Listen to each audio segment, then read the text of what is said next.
4:00 ng madaling araw. Habang natutulog pa ang lungsod, gising na ang mga pangarap ko.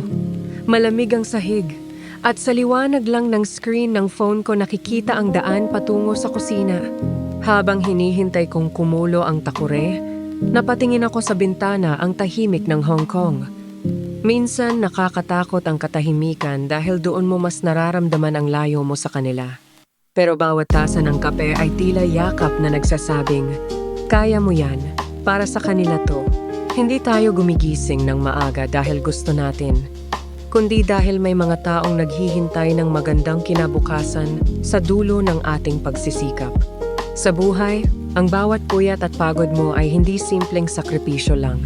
Ito ang mga hollow blocks na bumubuo sa pundasyon ng pangarap na hinding-hindi matitibag ng kahit anong bagyo.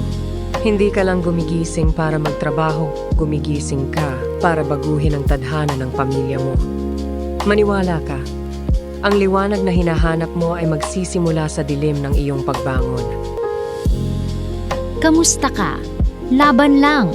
Ito ay kwento ng lungsod, ng daan pauwi, at ng dalawang magkalayong mundo.